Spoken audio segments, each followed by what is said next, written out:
இலக்கிய மாலை YouTube channel நேயர்களுக்கு அன்பு வணக்கம். இது கதையாடல் 19. இன்று நாம் எடுத்துக்கொண்டுள்ள கதை எழுத்தாளர் கிருஷ்ணா அவர்கள் எழுதிய தந்தையுமாகி நின்றாள் என்ற கதை. இன்று என்னுடன் இந்த கதை பற்றி பேசுவதற்காக ஜெர்மனியிலிருந்து எழுத்தாளரும் கவிஞரும் ஓவியரும் நடிகரும் என்று பன்முகத்திறமை கொண்ட பொன் புத்திசிகாமணி அவர்கள் இணைந்திருக்கின்றார். மேலும் வழமை போல் எங்களுடைய ஓவியர், எழுத்தாளர், கவிஞர், உளவியலாளர் என்று சொல்லப்படுகின்ற ரக்ஷனா ஷெரிஃபுடீன் அவர்கள் இணைந்திருக்கின்றார். அத்துடன் எங்களுடைய டென்மார்க்கிலிருந்து கவிஞர், எழுத்தாளர், மொழிபெயர்ப்பாளர் என்று கலாநிதி ஜீவகுமாரன் அவர்களும் இணைந்திருக்கின்றார்கள்.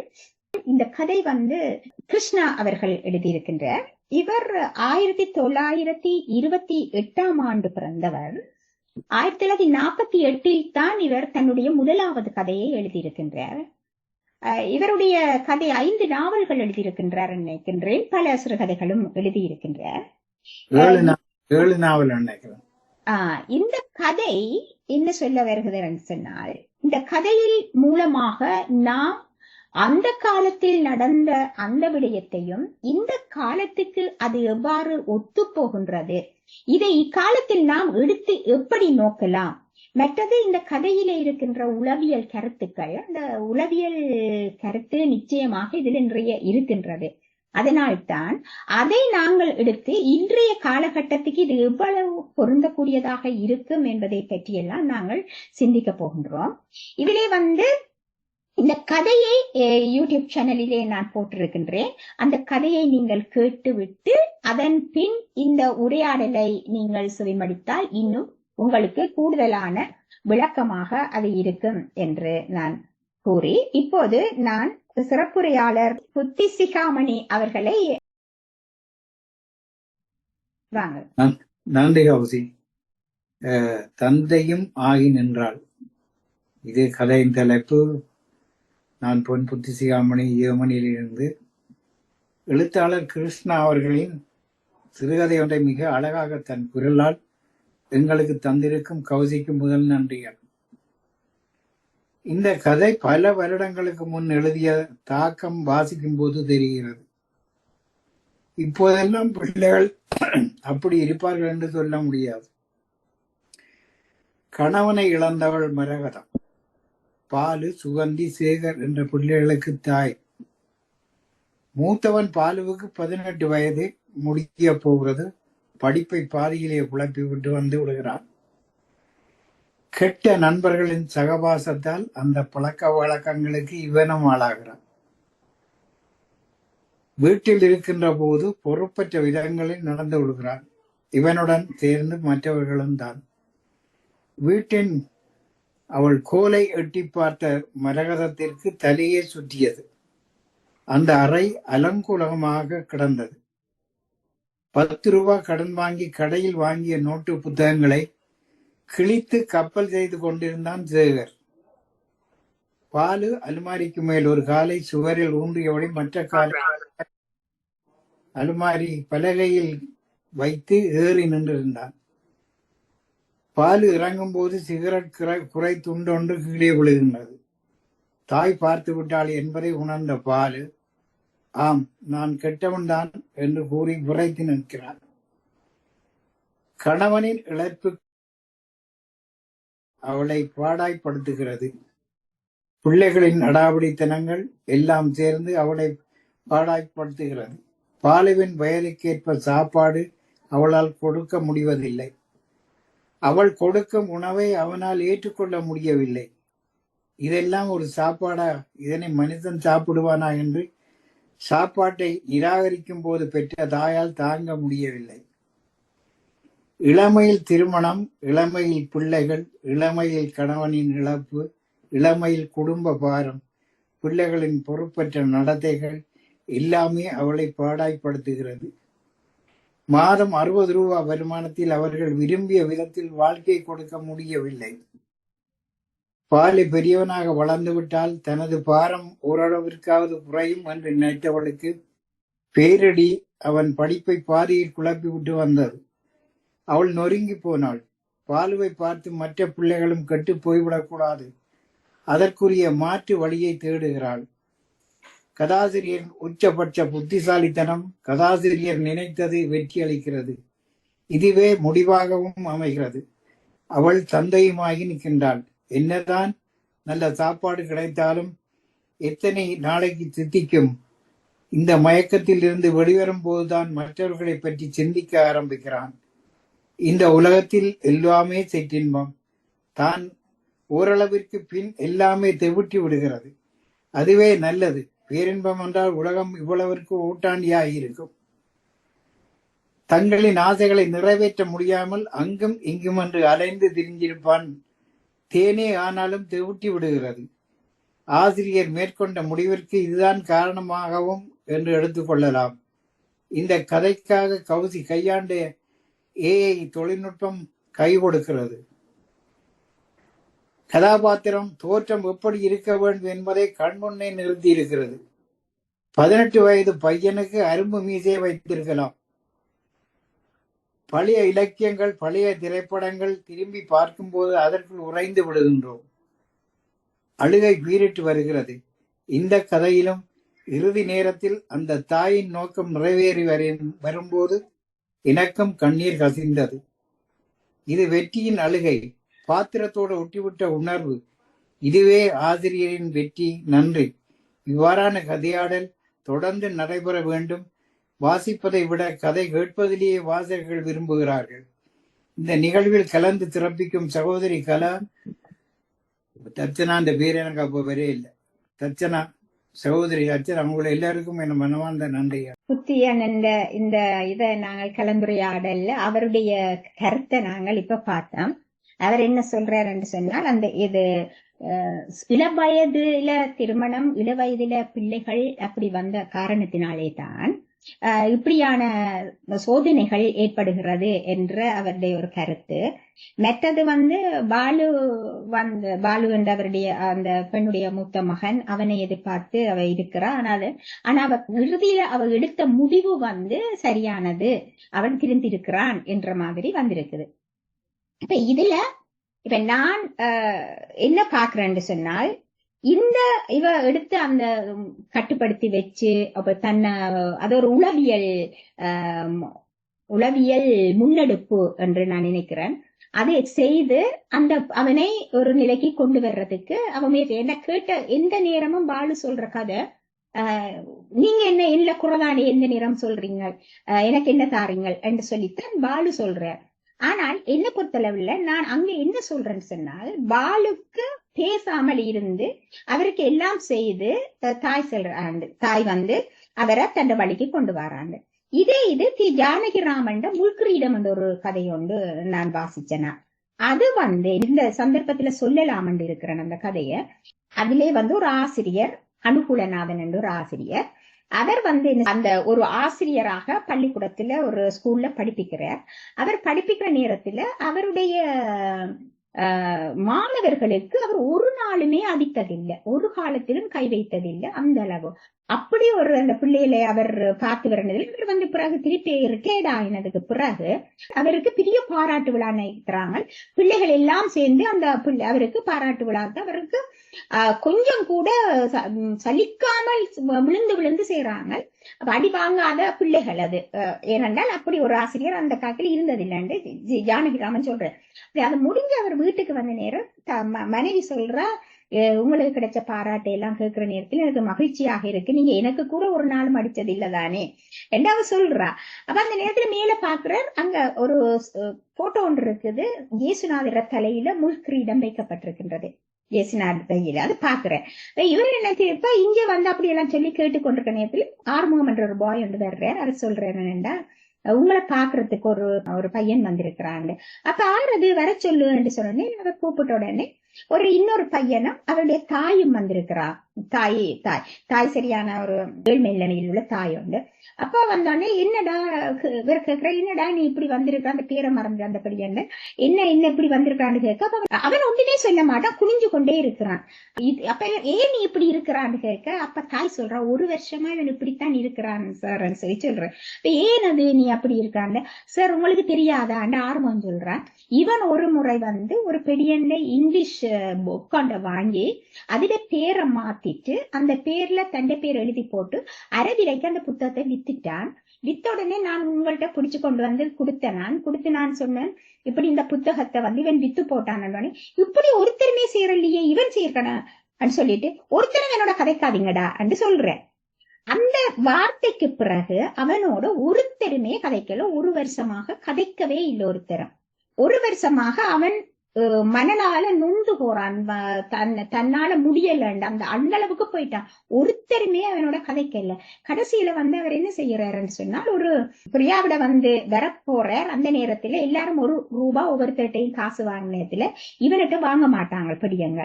அவன் சரியா நொந்து போயிடுறான். அப்ப வீட்டை வந்து அப்ப தாய்க்கு தெரியாது ஏன் இவன் ஒரு வருஷமாக இப்படி இருக்கிறான்னு தாய்க்கு கூட தெரியாது. பிறகுதான் விளங்குது. இவர் கடைசியா தான் சொல்லுவான், இந்த ₹1 போய் வாங்காம விட்டுட்டாங்களாண்டு. அப்ப அந்த குடு அவருக்கு அந்த ₹1 குடு சொல்லி சொல்றா தாய். அவ கொடுத்தோட அவர் வாங்குறாருன்னு. இந்த மகன் வந்து நீங்க வந்து இவ்வளவு பிள்ளைகளுக்கு இவ்வளவு இதா பார்த்த நீங்க, ஆனா இந்த மகன் இந்த இவ்வளவு காலமும் மனதால வேதனைப்பட்டு இருக்கிறான் அவன் இப்படி சொல்லி. அப்ப ஐயோ நான் தெரியாம செய்திருக்கிறேனே, நான் இப்படி நடக்கும்னு நான் நினைச்சு செய்யலையே என்று சொல்லி சொல்றேன். இது ஜானை. அப்ப அவர் திரும்பி மேல பாக்குறாரு, ஜேசுநாதர் தலையில முக்கிரீடன் இருக்கிறது. அண்ட் அதோட முடிச்சிருக்கு அந்த கதை. அப்ப என்னன்னு சொன்னால், ஒரு தண்டனை என்றது வந்து எப்படி அமைய வேண்டும், இந்த தண்டனை சரியா, அவர் கொடுத்த தண்டனை சரியா, அந்த சின்ன பிஞ்சு உள்ளத்துக்கு அவர் கொடுத்த தண்டனை சரியா என்றது. ஆனா இந்த கதையில் எடுத்து பார்க்க நேரத்துல பேசாம இருந்ததால் அவன் திருந்தி தாயிட்ட வந்து செய்யறான் என்று இந்த கதையில அமைஞ்சிருக்கின்றது. இது பற்றி நாங்கள் உரையாடுவோம். சரியா? இந்த கதையாடலில் கலந்திருக்கின்ற புத்தியண்ணா, கௌசி, ரக்ஷனா அனைவருக்கும் வணக்கம். இதை கேட்க இருக்கின்ற அனைத்து வாசகர்களுக்கும் அன்பு வணக்கம். இந்த கதையினுடைய ஆழத்தை நாங்கள் யோசிக்க போனால் மிக நுண்ணியமான உளவியல் சிக்கல்களை இங்கே குறிப்பிட்டிருப்பதை நாங்கள் காணக்கூடியதாக இருக்கின்றது. ஆரம்பத்தில் இந்த சிறுகதையினுடைய கதாபாத்திரங்களை எடுத்துக்கொண்டாலும் கொஞ்சம் கதாபாத்திரம் தான். அம்மா, பிள்ளைகள். அந்த பிள்ளை ஒரு மகன், மூத்த மகன் சொல்லு கேட்காதவராக இருக்கின்றார். அந்த பாலுவுக்கும் அம்மாவுக்கும் இடையில ஏற்படுகின்ற முரண், அதுதான் அந்த கதையில வர்ற முடிச்சு. கதாசிரியர் போடுற முதல் முடிச்சு. இந்த முரணை நாங்கள் எப்படி மாற்றிக்கொள்ளலாம் என்று அந்த உரையாடல் வருகின்ற அந்த கதையை அவர் நகர்த்தி கொண்டு போகின்ற பொழுது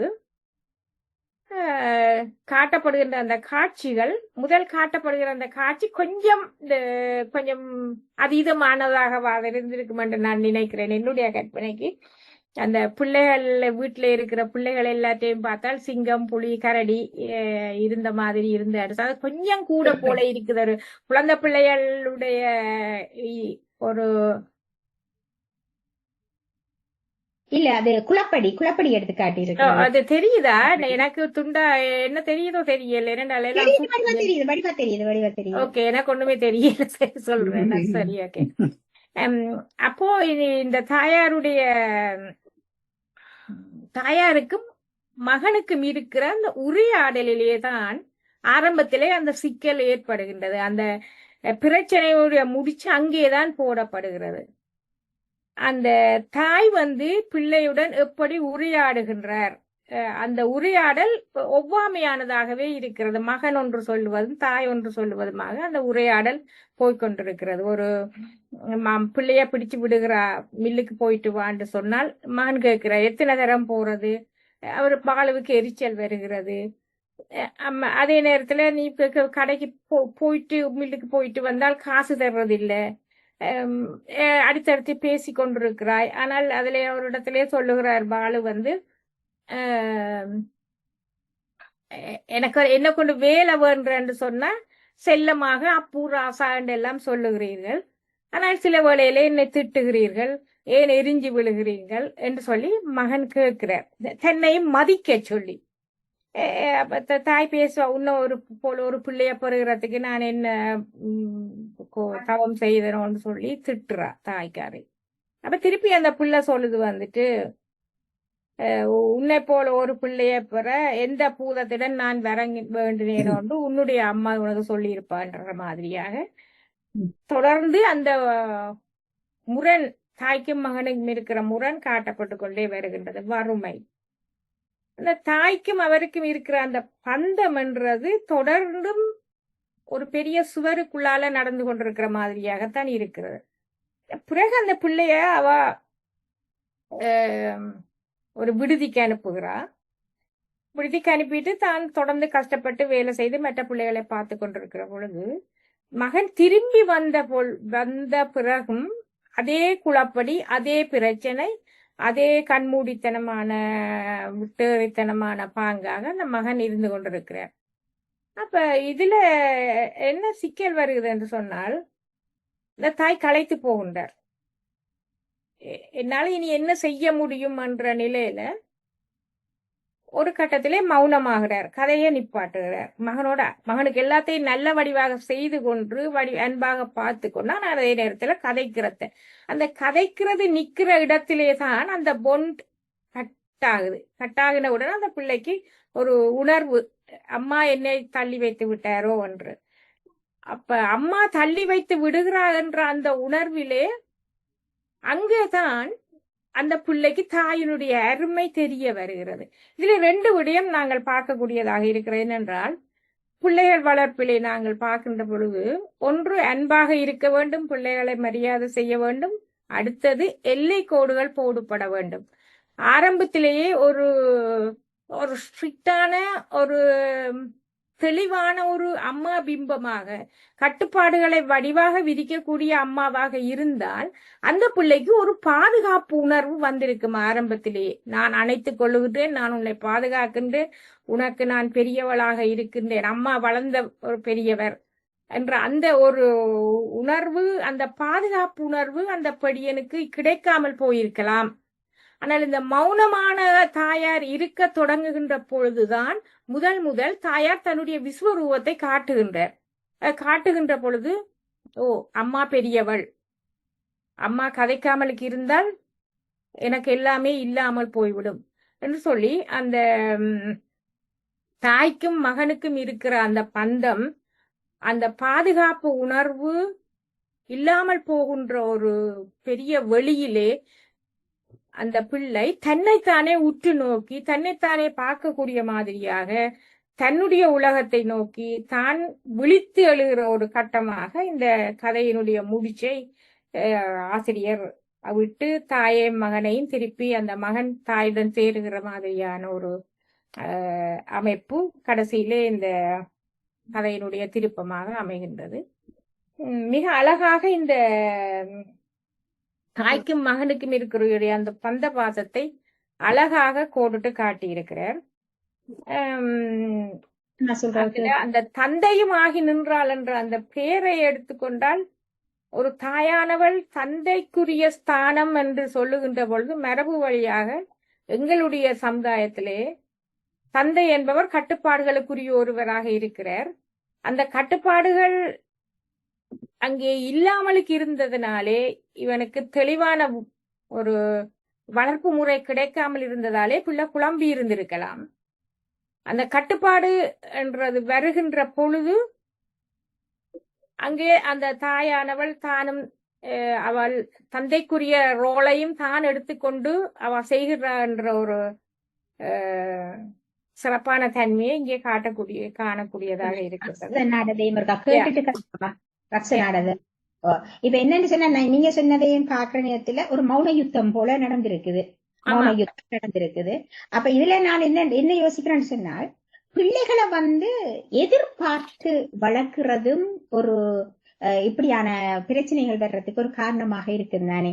ஒரு வெள்ளைக்காரர் பிள்ளை வளர்க்கறதுக்கும் நாங்க பிள்ளை வளர்க்கறதுக்கும் ஒரு வித்தியாசம் இருக்குது. வெள்ளைக்காரர் பிள்ளைகள் வளர்க்கக்குள்ள அவங்க என்ன நினைச்சுன்னா தங்களுக்கு கொஞ்சம் சேர்த்து வச்சுட்டு பிள்ளைகளுக்கு வளர்ப்பாங்க. பிள்ளைகளை தனிப்பட்ட முறையில் பிள்ளை வரணும் அவங்க வச்சு வளர்க்கறது அவங்களோட வளர்ப்பு முறை. ஆனா எங்களுடைய வளர்ப்பு முறையில நாங்க எல்லாம் பிள்ளைகளுக்கு நாங்க செய்யறபடியால எங்களை இழந்து நாங்க அதை செய்யறோம். செய்யக்குள்ள நாங்க என்ன அதுக்கு பிறகு எதிர்பார்க்கறது பிள்ளைங்களுக்கு செய்யலையேன்றது எதிர்பார்க்கறது. அதோண்டு மற்றது தன்னோட பிள்ளைய வச்சு வளர்த்திருந்தால் இப்படியான குலப்படிகார பிள்ளையாக இந்த பாலு வந்திருப்பானா என்றதும் ஒரு கேள்விக்குரிய. என்ன இப்ப ரக்ஷனாட கேட்போம், என்ன சொல்றாங்க ரக்ஷனா? அனைவருக்கும் வணக்கம். கலாநிதி ஆண்டி, கௌசி அக்கா, புத்தி ஐயா, எல்லாருக்கும் வணக்கம். இந்த கதை ஒரு மிக முக்கியமான ஒரு கதை. இந்த கதை களம், இந்த கதையில போக்கு, இந்த கதை சொல்கின்ற எங்களுக்கு தருகின்ற ஒரு செய்தி. சாதாரணமாகவே ஒரு குடும்பமாக இருந்தாலும் சரி, அந்த குடும்பத்தினூடாக ஒரு சமூகமாக இருந்தாலும் சரி, அது கட்டமைக்கப்படுகின்ற அந்த அந்த செயல்முறையில பெண்களுடைய பங்கு என்று சொல்றது எவ்வளவு காத்திரமானது. அடுத்தது ஒரு ஆணுடைய பங்கை காட்டிலும் பெண்களுக்கு எவ்வளவு தூரம் அவர்களுடைய அந்த பங்களிப்பிட வீச்சு இருக்கலாம், அதை நாங்க எவ்வளவு தூரம் அதை நாங்க பயன்படுத்துகிறோம்ங்கிறது ஒரு கேள்விக்குறி. ஆனால் நேரடியாகவோ மறைமுகமாகவோ ஒரு தாய் என்ற தாய் இந்த கதையில வர தாய் ஒரு படிக்காத தாய், எந்த விதமான ஆதரவும் இல்லாத, பொருளாதார ரீதியாக மிகவும் ஒரு அடிமட்டத்தில் இருக்கிற ஒரு தாய். இருந்தாலும் அந்த தாயங்கிற இடத்திலிருந்து பிள்ளைகளை வழிப்படுத்துற என்று நாங்க வரும் பொழுது அதுக்கு ஒரு மிக ஒரு காத்திரமான ஒரு பங்களிப்பு இருக்கிறது. அது நாங்க சும்மா சொல்லல, தாயை போல பிள்ளை நூலை போல சேலை என்று நான் சாதாரணமா சொல்ல இல்லை. என்னதான் தந்தை ஒரு குடும்பத்துல எவ்வளவுதான் தந்தை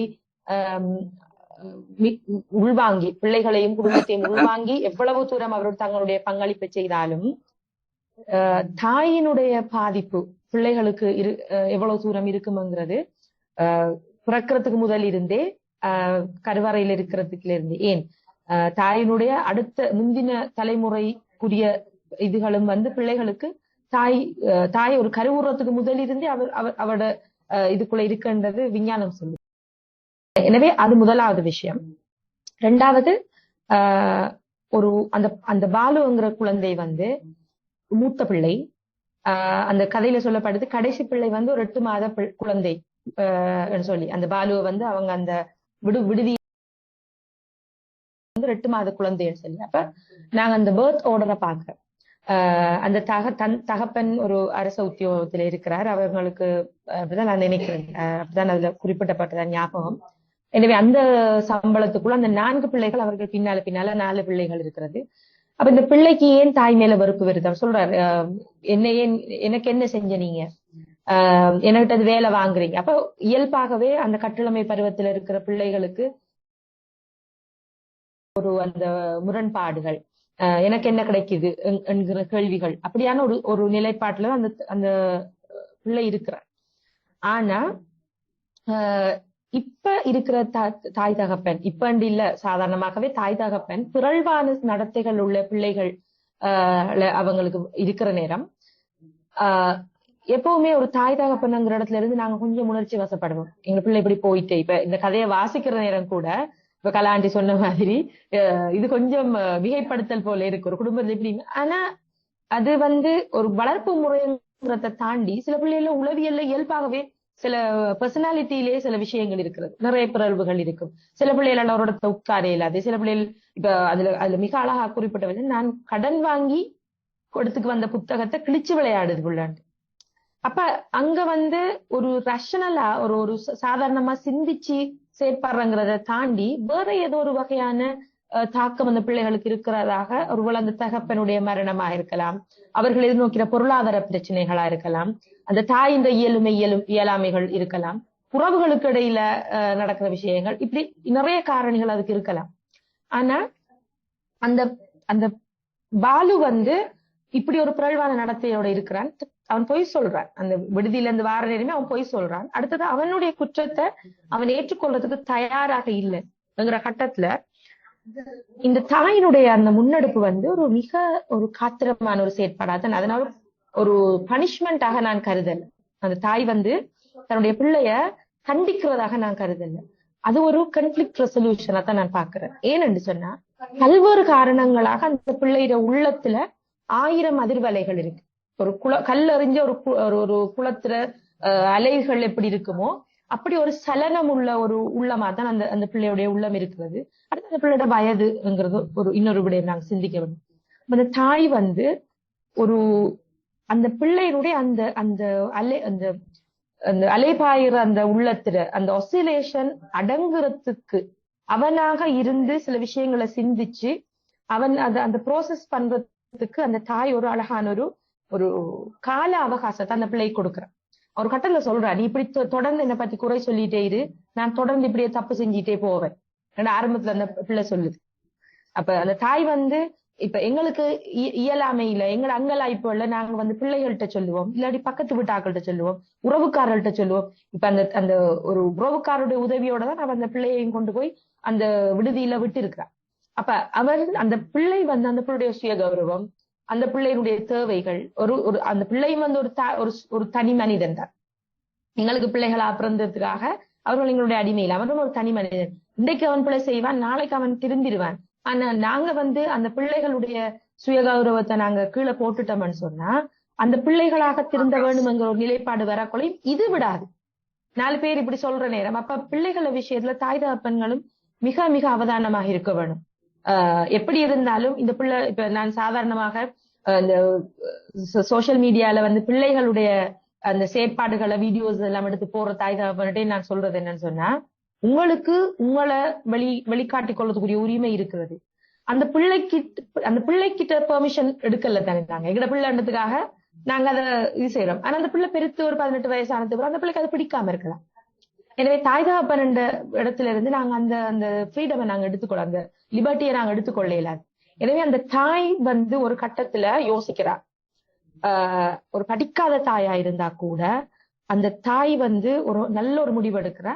எல்லாம் நீ இதைத்தானே கேட்டாய், உனக்கு தாரணா எல்லாம் தரப்படுது, சரி உனக்கு எல்லாம் கிடைச்சிட்டு தானே, இப்ப நீ யோசி.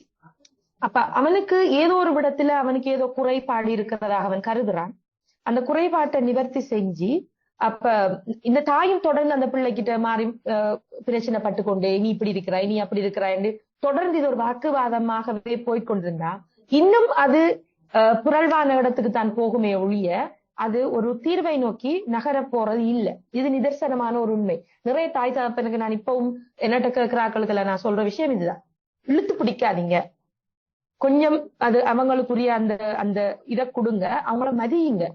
ஏனென்று சொன்னா நீங்க சொன்ன அந்த இவருடைய கதையிலையும் இன்னொரு சிறுகதையை நீங்க சொன்னீங்க, தி ஜானகிராமனுடைய சிறுகதை, அதையும் நாங்க எடுத்துக்கொண்டோம்னு சொன்னா எப்பவுமே ஒரு தீர்வுங்கிறது வன்முறையில் எங்களுக்கு எதுக்குமே தீர்வு கிடையாது. ஒரு பிறழ்வான ஒரு நடத்தை உள்ள பிள்ளைய கூட ஒரு சின்ன கதை ஒண்ணு சொல்லுவாங்க. ஒரு ஆசிரியர் பிள்ளையில வகுப்புல ஒரு பொடியன் ஒரு பிள்ளைட எது ஒன்று திருடிடுறான். திருடினோட அந்த ஆசிரியர் என்ன செய்யறாரு, இதை கண்டுபிடிக்க வேண்டும். அப்ப சொல்றாரு எல்லா பிள்ளைகளுடைய கண்ணையும் கட்டி விடுறார். கட்டிட்டு சொல்றாரு, நான் ஒவ்வொருவருடைய பொக்கட்டா நான் செக் பண்ண போறேன், யாருக்குமே தெரியா யாருடைய இதுக்குள்ள இருந்து இந்த கடிகாரம் ஒன்று எடுத்தேன்னு சொல்லி அப்படி அந்த ஆசிரியர் எல்லாரையும் நிப்பாட்டி எல்லார கண்ணையும் கட்டியாச்சு எடுத்துறாரு. ஒரு பையனுடைய இதுல இருந்து அந்த எடுத்துட்டு யாருடைய பையில இருந்து எடுத்த தெரியல. அவர் சொல்றாரு ஓகே இன்னும் இருக்கு கொடுத்துறாரு. அந்த பொடியன் பிற்காலத்து ஒரு போலீஸ் அதிகாரியா வாரான். வந்தவன் மிச்சங்காலத்துக்கு பிறகு அந்த ஆசிரியர் அந்த சந்திச்சவன் சொல்றாரு, சார் நீங்க இப்படி செஞ்சதாலதான் என் மானம் காக்கப்பட்டுச்சு, நான் நல்ல ஒரு நிலைமைக்கு வந்திருக்கேன்னு அந்த ஆசிரியர் சொல்றார். ஓ அது நீதானா, எனக்குமே தெரியாது, நான் உங்களோட கண்ணை மட்டும் கட்டல, என்னுடைய கண்ணையும் தான் நான் கட்டிக்கொண்டேன் அவர் சொல்றேன். அப்ப இது எந்த அளவுக்கு சக மனிதனுடைய மானத்தை, அவனுடைய சுயமரியாதைய, அவனுடைய சுதந்திரத்தை நாங்க எவ்வளவு தூரம் மதிச்சிருந்தா அது எப்பவுமே ஒரு நல்ல விடயத்தை தான் எங்களுக்கு கொண்டு தரும். அது எப்பவுமே பிழையான ஒரு தீர்வை நோக்கி போகாது. எனவே தீர்வை நாங்க யோசிக்கணும், ரிசல்ட் ஓரியன்டா இருக்க வேண்டும். நாங்க திடீரென்று நாங்க எங்களுடைய உணர்ச்சிகளை கொட்டுறதாலேயோ இல்ல நாங்க தொடர்ந்து நாங்க சொற்பொழிவாற்றத்தாலேயோ நாங்க ப்ரீச் பண்றதாலேயோ எதையும் நாங்க சாதிக்க முடியாது. ஏனென்றா மனிதன்ங்கிறவன் சிந்திக்க கூடியவன், அவனுக்கு சிந்திக்கிற ஆற்றல் இருக்குது. காரண காரியங்களை யோசிச்சு இது இப்படி இருக்கு இது இப்படி, அதுக்குரிய அவகாசம் தான் அவனுக்கு வேணும்.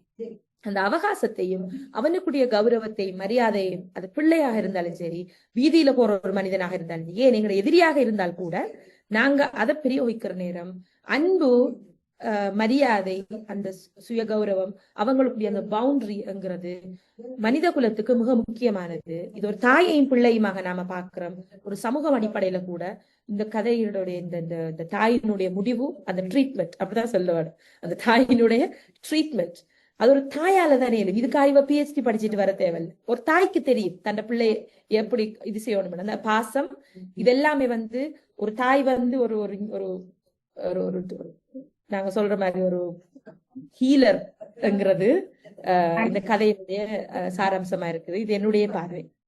அது சரி ரச்சனா. அந்த தாய்க்கு தெரியும் பிள்ளையுடைய தன்மை என்றதையும் அந்த பிள்ளைதான் தாய்க்கு உணர்த்துது. அந்த பிள்ளைதான் அந்த தாய்க்கு தவறு தாய்க்கே தெரியாத அந்த தவற அந்த பாலுதான் அந்த தவற உணர்த்துற. அதே நேரத்துல ஒன்று அவனை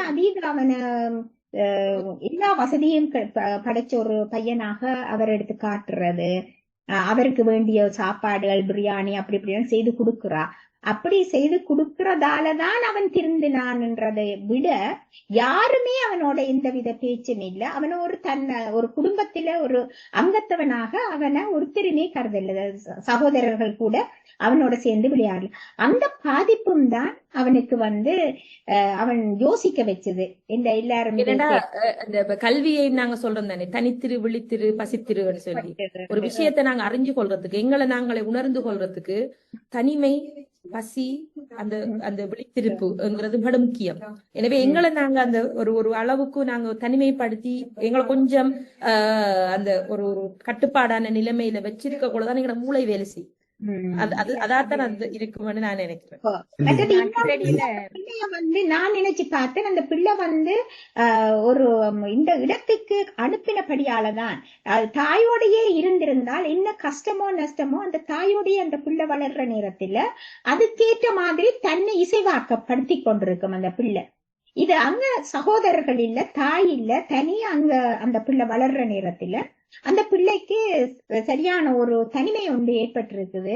அதுலதான் அந்த குலப்படிகார பையனாக அந்த பாலு வளர்றாருன்னு நான் நினைக்கிறேன். கலாக்காயத சொல்ல இல்ல புத்தியான நான் கிட்டடியில ஒரு ஓஷோருடைய ஒரு சிந்தனை ஒன்று வாசிச்சேன். நான் எப்படி என்றால், நான் எல்லாரும் நம்மோட இருக்கிறதுன்றது குறைவு, நான் என்னோட கதைக்கிறது குறைவு, நான் மெட்டவையோட கதைக்கிறது, மெட்டவைய நோண்டுறது, மெட்டவைய பிரச்சனைய பாக்குறது, அவன் என்ன செய்யறான் இவன் என்ன செய்யறான் என்ற பாக்குறமே தவிர நமக்கு நாம் கதைக்கிறது என்பது குறைவு இல்லை என்றே சொல்லலாம். இப்ப இந்த கட்டத்துல இந்த தாய் தனக்கு எல்லாம் முடிஞ்சு கையற நிலையில இப்ப நானாக அந்த ஆத்மாவுக்குள்ளே அந்த ஆத்மா போய் அமைதியாக அப்படியே உறங்கி கொண்டிருக்கிற ஒரு நிலைக்கு போகிறதும், அதே வேளைய அந்த பிள்ளைக்கும் தனக்குள்ளே தன்னை உற்று நோக்குற ஒரு தன்மையும் அந்த இடத்துல வருகிற படியால் தான் அந்த உண்மையான ஒரு விழிப்புணர்வு இரண்டு பேருக்குமே வந்திருக்கிறது. இப்ப இதுல என்னன்னு சொன்னால், இதுல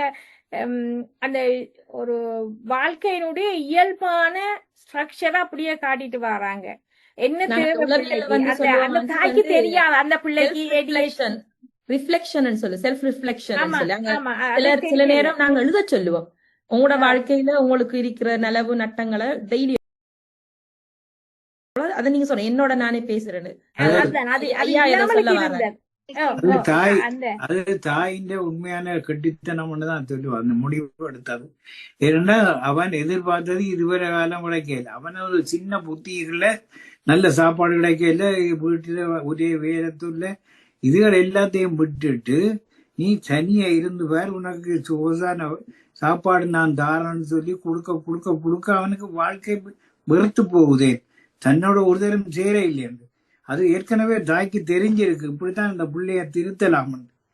அதுக்காக தான் அந்த யுக்தியை அவ கையாண்டு இருக்கிறார். அன்பால திருத்தலாம்ன்ற ஒரு இப்ப எங்களோட வீட்டுக்கு பக்கத்துல ஒரு அண்ணாவியார் இருந்தவர், அந்த ஒரு தண்ணி அடியும் மரிசிக்கு போட்டு அடிக்கிறாரு. அப்போ குடும்பத்தை விட்டுட்டு போயிட்டாரு. 2-3 பிள்ளைகள் பிறந்துட்டு போய் ஒரு வருஷத்துக்கு மேல வர மாட்டார். அவர் திடீரென்று ஒரு கார்ல இறங்குவார். அரிசி மூட்டைகள் அதுகள் இதுகள் எல்லாம் வந்துடுறாங்கன்னா இந்தியால ஒரே அடிபடியாத்தான் இருக்கும் பேந்து. அதுக்கு முதல் நாங்களே அப்பம் சுட்டு வைக்கிறவ அந்த வீட்டே போகலாம், அவ்வளவு நீட்டா வச்சிருப்பா. பிறகு பேருந்து கண் கொண்டு வாக்கியலாது பேருந்து பொடிகளை என்ன செய்து விட்டாங்க, இவர் அந்த கூத்து கட்டுறதுக்கு வாளுகள் எல்லாம் செய்துட்டு போயிருக்கணும், வீட்டில கட்டி போட்டு அந்த வாளுகளால வெளுவெளண்டு வெளுத்து விட்டாங்க. அப்படி வெளுத்துத்தான் அவர் பேருந்து திருந்தினவர்.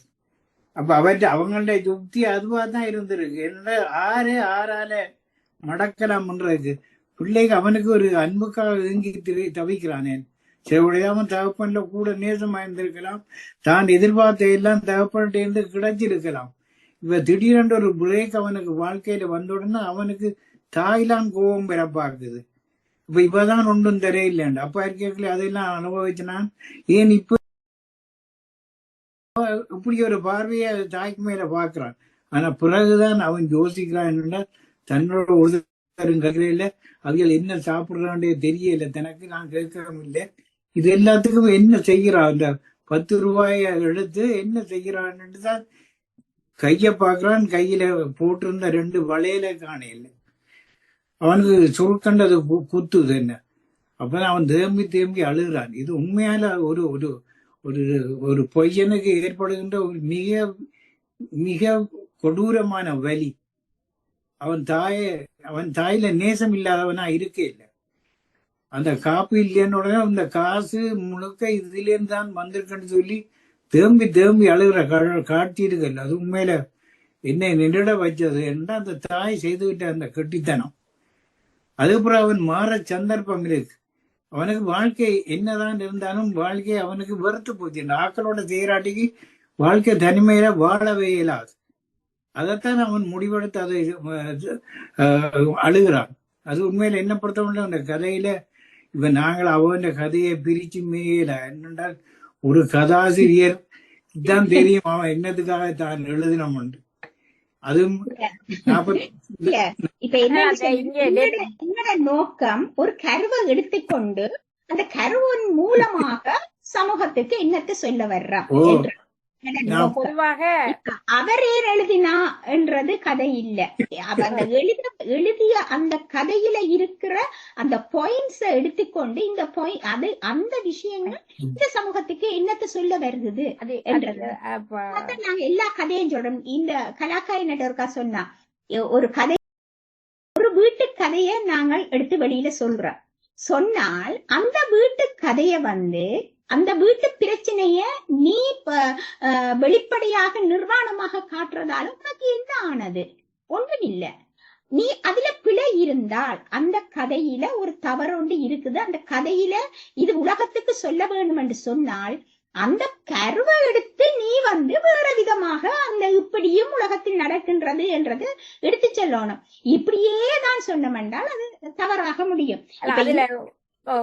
ஒரு விடயம் இப்ப கௌசி சொன்ன மாதிரி இந்த கதையில இருந்து நாங்கள் என்ன டேக்கவே என்னத்தை எடுத்துக்கொண்டு போறோம், இந்த கரு எங்களுக்கு என்னத்தை சொல்லுதுன்னு சொல்லி நாங்கள் யோசிச்சு பார்க்கக்குள்ள எனக்கு நாங்கள் படிக்கிற காலத்துல இங்க இந்த குழந்தைகளை பற்றி நாங்கள் படிக்கிற காலத்துல இங்க டெனிஷ்ல ஒரு வார்த்தை பாவிப்பார்கள், ஸ்மோமென்ஸ்கண்டா சிறிய மனிதர்கள். குழந்தைகள் என்று சொல்றேன், நான் மனிதர்கள் சிறிய மனிதர்கள், சிறிய மனிதர்கள். அவர்கள் மனிதர்கள் என்பதை நாங்கள் மறந்து விடுகிறோம். மனிதர்கள் அவர்கள் என்பதை மறந்து விடுகிறோம். அதை மதிப்பு கொடுக்கறதில்லை.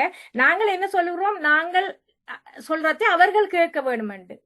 ஆனால் அதுக்கு எங்களுக்கு இருக்குது. ஆனால் அவர்கள் சொல்லுவதை கேட்பதற்கு எங்களுக்கு காதுகள் இருக்கிறதா என்பதுதான் இங்க முக்கியமான ஒரு விடயமாக கருதப்படுது. அந்த பிள்ளை சொல்லுறத திருப்பி கேட்கிறது என்ற தன்மை எத்தனை குடும்பத்துல இருக்குது, எத்தனை பேரண்ட்ஸ்ல இருக்குது. என் பேரன் ஒரு நாள் சொன்னார், அம்மம்மா நீங்க நான் சொல்றத ரெஸ்பெக்ட் பண்ண வேணும் என்று சொல்ற மாதிரி நான் சொல்றதையும் ரெஸ்பெக்ட் பண்ணி கேட்டு பாருங்க. அந்த வார்த்தை அந்த பிள்ளை எதிர்பார்க்குது. ரெஸ்பெக்ட் எல்லா குழந்தைகளும் எதிர்பார்க்கிறார்கள். நம்மட காலத்துல நாம எல்லாம் தலையாட்டி போட்டு வளர்ந்து வந்துட்டோம். ரெஸ்பெக்ட் என்றது இந்த பிள்ளையில வடிவ இந்த கதையில வடிவா தெரியுது. அவர் எதிர்பார்க்கிறார் அந்த ரெஸ்பெக்ட் என்றது. கிடைக்குது, அவன் மனம் திருந்துறான். மற்றது இதுல ஒரு தாய் ஒரு தாய் விடுற தவறு இதுல வடிவா எடுத்து காட்டப்பட்டிருக்குது.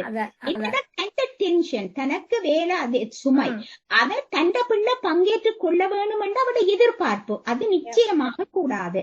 அது என்னென்றால் இந்த பிள்ளை வளர்றது அது எங்கட கடமை. பெத்த பிள்ளைகளை அதை நாங்க வளர்க்கிறோம். ஆனால் அந்த பிள்ளைக்குரியதை பிள்ளை செய்ய வேணும், அதை செய்யும். என்ன அதை நாங்க சுட்டி காட்டக்கூடாது, அதா உணர்ந்து செய்யறதுதான் அது முக்கியம். அதை உணர வைக்கிறது தான் அந்த தனிமைப்படுத்தினது. ஆனா முதல் சரியான தவறு விட்டவர் அவர் தாய் அவர் அதில் எடுத்து காட்டப்பட்டிருக்கு. சொல்லுங்க ரச்சனா. மேனேஜ்மெண்ட்ல சேஞ்ச் மேனேஜ்மெண்ட்ல ஒரு விஷயம் சொல்லுவாங்க, மாற்றம்ங்கிறது நீங்க கொண்டு வர வேணும்னு சொன்னா நீங்க ரூல்ஸ் போட்டோ இல்லாட்டி மேனுவல்ஸ் கொடுத்தோ நீங்க மாற்றம் கொண்டு வரையல. மாற்றம் அறிவூட்டல் மூலம் தான் வரும். எடியூகேட் பண்ணுவேன். எடியூகேட் பண்ணாதான் நீங்க உங்களுக்கு மாற்றம் நிலைபெறான மாற்றங்கள் வரும். இப்ப நாங்க அடிச்சும் ஒரு விஷயத்த செய்ய வேணான்னு சொல்லலாம், ஆனா அது நிரந்தரம் இல்லை. இப்ப நாங்க இருக்கிற நேரம் பிள்ளைகள் செய்யாது, நாங்க இல்லாத நேரம் அது பிள்ளைகள் செய்யும். அந்த இந்த படத்துல அருணாச்சலம் படத்துல ரஜினி சொல்லுவாரு, நான் சுருட்டு குடிச்ச நேரம் அப்பா என்ன செஞ்சாரு, ஒரு ரூம் ஃபுல்லா சுருட்டை போட்டு எண்ணெய் முழுக்க போட்டு விடிய குடிக்க சொன்னாரு. அப்ப சொல்ல விடிய விடிய நான் சுருட்டை குடிச்சேன், அந்த சுருட்டு வாசமே எனக்கு வேணாண்டு போயிடுச்சு. அதுக்கு பிறகு நான் இன்றைக்கு வரைக்கும் சுருட்டை கண்டாலே நான் தொடரல. அப்படிதான் காசையும் அப்படிதான் 300 கோடி வேணும்னு சொன்னா 30 கோடியை 30 நாள்ல செலவழிச்சு காட்டு, அந்த காசுல ஆசை போயிரும். அப்ப அந்த பிள்ளை சொல்றான் எனக்கு இப்ப எனக்கு இது இருக்குதா, எனக்கு நீ 2% தாரியா, எனக்கு இது இல்ல, எனக்கு அது இல்ல, எனக்கு கவனிக்கிறா இல்ல என்றதான் அவனோட கம்ப்ளைண்ட். அப்ப அவன் என்ன செய்யறான், உனக்கு இதுதான் பிரச்சனையா, சரி ஓகே உனக்கு எல்லாம் தான், உனக்கு உடுப்பு வேணுமா நல்ல உடுப்பு தாரும், அப்ப என்ன நடக்குமாண்டா, அந்த பிரச்சனை தான் முடிஞ்சே அவனுடையது. அப்ப அடுத்த விஷயத்த அவன் யோசிக்க தலைப்படுவான். இல்லன்னு சொன்னா இதைத்தான் வச்சுக்கொண்டு எனக்கு இல்ல இல்ல இல்ல இல்ல இல்ல இல்லன்னு சொல்லிட்டே இருப்பான். அடுத்தது அந்த ஒரு தாய் தகப்பன் இப்ப என்னுடைய தந்தை எந்த சொந்த அனுபவத்துல நான் சொல்றேன், எந்த தகப்பன் என்ன செய்வாருன்னு சொன்னா, எனக்கு ஏதாவது புத்திமதி சொல்லணும்டா கூட அவர் என்கிட்ட கேட்பார், மகள் நான் உங்களோட கொஞ்சம் கதைக்கணும் என்று கேட்பார்.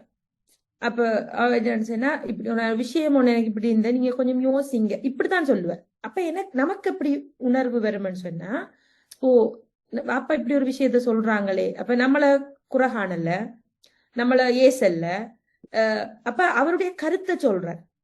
அப்ப நாங்க அதை யோசிப்போம், கன்சிடர் பண்ணுவோம். அதை இது ரெண்டுமே நடக்க வேணும்.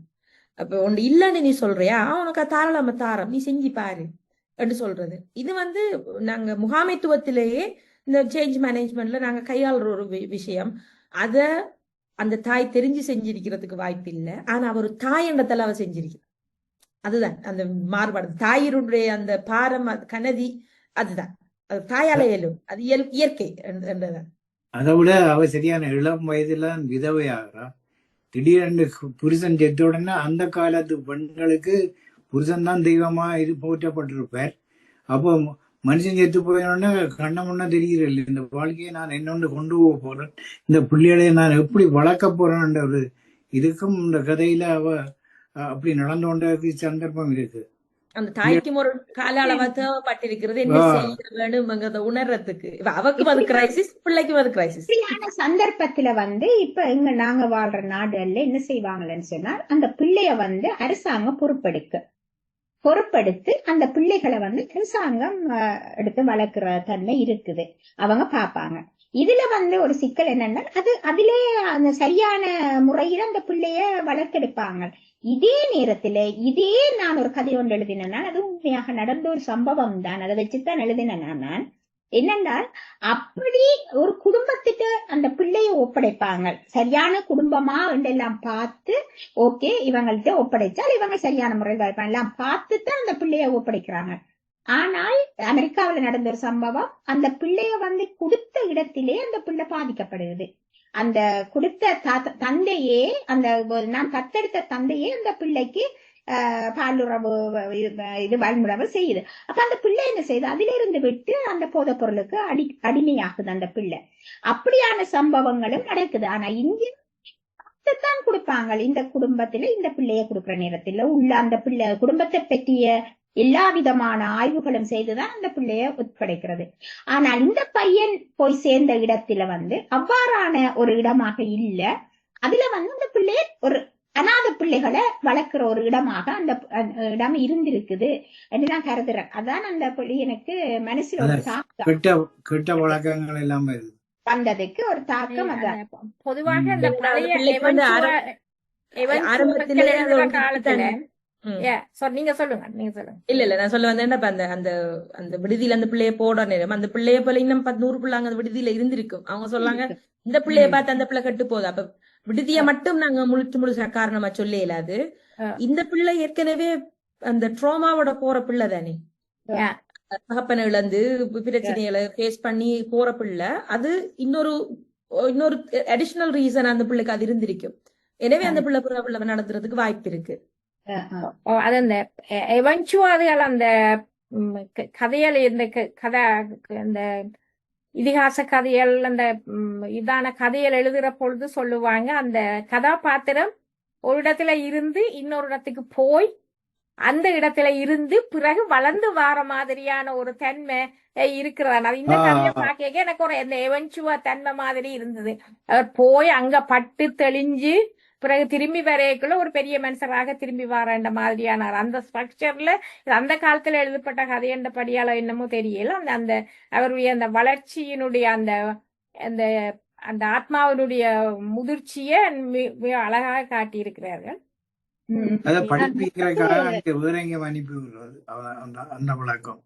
இல்ல அது மற்றது வந்து நான் ஒரு அந்த மரபணுக்கள் பற்றி ஒரு புத்தகம் ஒன்று வாசிச்சேன்னா அதுல என்னன்னு சொன்னா மரபணுக்கள்ல கூட அந்த சூழல் வந்து பாதிப்பை ஏற்படுத்தும். சூழல்ல வந்து பாதிப்பை ஏற்படுத்தும். இந்த பையன் வந்து அந்த இடத்துக்கு போன போது அந்த இடத்துல வந்து இருக்கிற அந்த சூழல் வந்து இவ்வாறான தன்மைகள் அந்த பிள்ளைக்கு ஏற்படுத்தி இருக்கலாம். அந்த பிள்ளைய நல்ல வல்னரபிலிட்டின்னு சொல்றது. அது வல்னரபிலிட்டி இருக்கிறவங்க 100 பேருக்கு அதே மாதிரியான வல்னரபிலிட்டி இருந்தா எல்லாருக்குமே அந்த புரள்வான நடத்தை வாரல்ல. அந்த சூழல் யாருக்கு அதுவும் அந்த எந்த மேக்னிடியூட் அதனுடைய பாரதூரம்ங்கிறது ஒன்று இருக்கு. அதுவும் கூட இருக்கிற நேரம் இது வழிகாட்டப்படும். இதுல இன்னும் ஒன்று அந்த குழந்தை பிள்ளைகள் என்ற விதத்துல வளர்க்கல இன்னும் ஒரு வேர்டோ நீங்க பாவிப்பார்கள், வளர்ந்த குழந்தைகள் என்று சொல்லி. குழந்தை வளர்ந்த குழந்தைகள் என்று சொல்லி இப்ப என்னன்னு சின்ன வயதிலேயே பொறுப்படுத்திக் கொள்ளுற பிள்ளைகள். இப்ப அப்பா இல்லையன்னு சொன்னால் அந்த பிள்ளையன் வந்துட்டு அந்த அப்பா ரோலை எடுத்துக்கொள்றது. அப்ப இந்த தாயினுடைய எதிர்பார்ப்பு எப்படி இருக்குது, அந்த தன்னுடைய கணவனுக்கு நிகராக இவன் பெரிய ஆளா வர வேண்டும். அது நம்மளுடைய சமுதாயத்திலே அது இருக்குது. ஒரு கஷ்டப்பட்ட ஒரு குடிகார அப்பாண்ட மகன் குடிகாரரா வர மாட்டார். ஏனென்றால் அவர் திருந்தி அவர் பெரிய, ஆனால் அவர் அந்த இழந்த சிறிய வயது பருவங்கள் அந்த குழந்தையாக இருக்க முடியாமலுக்கு சின்ன வயதிலேயே வளர்ந்த ஒரு மனுஷனாக வாழ வேண்டிய ஒரு நிர்பந்தத்துக்கு உள்ளாகின்ற அந்த பிள்ளைகளுக்கு வளர்ந்து சில உளவியல் பிரச்சனைகள் இருக்கும். அது வெளியில தெரியாது. அவர்கள் அந்த குழந்தை பருவம் நசுக்கப்பட்டு விட்டது. இப்ப இந்த படியனுக்கும் அவர் குழந்தையாக இருக்கிறதுக்குரிய எந்த ஒரு இதுவும் இல்லால் தாயினுடைய எதிர்பார்ப்பு வந்து இவர் திடீரென்று தன்னுடைய கணவனுடைய இடத்துக்கு இவர் வர வேணும், தனக்கு பாதுகாப்பு இல்ல, தான் எங்க பிடிச்சு கொண்டு எழும்புறது சொல்றா, நீயும் இப்படி இருந்தால் நான் என்னத்தை செய்வேன் என்று சொல்லிக்க ஆட்டோமேட்டிக்கா எங்களுடைய சமுதாயத்திலே இருக்கிற அந்த எதிர்பார்ப்புன்றது இங்க அதிகமாக இருக்கிறது. அப்ப அதுவும் ஒரு காரணம் என்றதை இதுல காட்டுறாரு. அந்த காலத்து வாழ்க்கையோட ஒப்பிட்டு பாக்கீங்களே இந்த கதையை எங்களுக்கு அந்த காலத்துல 48ஆம் ஆண்டாகும் வெளியிறாங்க. 48ஆம் ஆண்டு எப்படி இருந்திருக்கும் அந்த சமுதாயம் பற்றி நான் யோசிக்கணுமே. சரியான பொம்பளை கூடுதலான இந்த காலத்துக்கும் அது பொருந்தக்கூடியதா இருக்கு. ஆனா அந்த எழுத்தாளருமே பாராட்ட வேணும். என்னன்னா அந்த எழுத்து வன்மையும் கொண்டு வர எங்களுக்கு அலுப்பு தட்டை இல்லைன்னா அந்த எழுத்து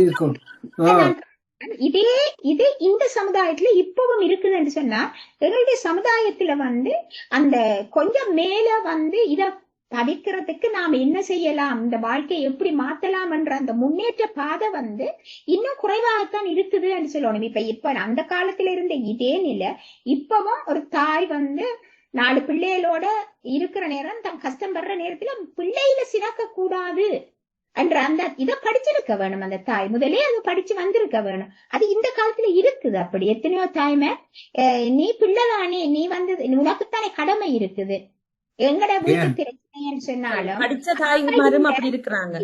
ஆம்பளை புள்ள நீதானே பார்க்க வேணும் என்ற ஒரு எதிர்பார்ப்பு எங்கட தாய் தகப்பட்டு இப்பவும் இருக்குது. அப்ப அது அந்த இது இன்னும் மாறல என்ற ஒரு தன்மையை நாங்க இந்த கதையின் மூலமாக அறியக்கூடியதாக இருக்குது.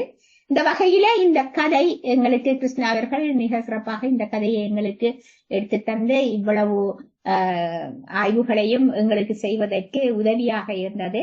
இந்த காணொளி உங்களுக்கு பிடித்திருந்தால் உங்களுடைய நேயர்களை கேட்கின்றேன், உங்களுடைய கருத்துக்களையும் இதில் பகிர்ந்து கொண்டால் அது பற்றி நான் இன்னும் கலந்துரையாடுவதற்கு இலகுவாக இருக்கும் என்று சொல்லி கலந்து கொண்ட 4 பேருக்கும் இந்த சந்தர்ப்பத்தில் நன்றியை தெரிவித்துக் கொள்கின்றேன். நன்றி, வணக்கம். நன்றி ஹவுசி. இந்த நிகழ்ச்சி இப்படி ஒழுங்கு பண்ணி எங்களையும் கூப்பிட்டு இதில கதை நன்றி. இனியும் சில நிகழ்ச்சிகளில் நாங்களும் விரும்பி கலந்து கொள்ள யோசிக்கின்றோம். நன்றி. என்ன